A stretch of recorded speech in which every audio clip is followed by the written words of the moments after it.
చూడాలి మరి అతని నుంచి పెద్ద పెద్ద నాకులు ఇంకా ఏమి వస్తాయేమో.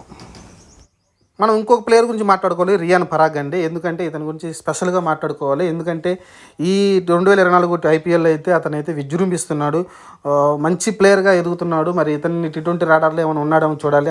వరల్డ్ కప్కి ఏమైనా సెలెక్ట్ చేస్తారు. ఎందుకంటే బౌలింగ్ కూడా చేయగలడు, స్పిన్నర్గా మనకి మంచి మంచి ఫీల్డర్ కూడా, మంచి బౌండరీ మీద మంచి ఫీల్డింగ్ కూడా ఎఫెక్ట్స్ అయితే ఇస్తూ ఉంటాడు.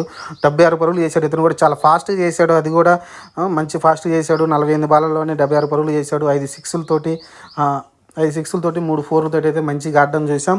అతని వల్లే మ్యాచ్లు అయితే ఆర్ఆర్ గెలుచుకుంటూ వచ్చింది. ఎందుకంటే వరుస ఆఫెన్స్లు అయితే చేసుకుంటూ వచ్చాడు. అతనైతే కొన్నిసార్లు జైస్వాల్ ఫెయిల్యూర్ ఏదైతే ఉందో ఇతనైతే కప్పిపుచ్చుతున్నాడు అనుకోవచ్చు. మిడిల్ ఆర్డర్లో వచ్చేసి మంచిగా అయితే ఆడుతూ ఉన్నాడు. మంచి మిడిల్ ఆర్డర్లో, ఎందుకంటే ఒక్కోసారి వీళ్ళు ఎవరైనా ఫెయిల్ అయ్యారు అనుకో, జైస్వాల్ కానీ బట్లర్ కానీ సంజు శాంసన్ ఫెయిల్ అయినా లాస్ట్లో రియాన్ పరాగ్ వచ్చేసి అయితే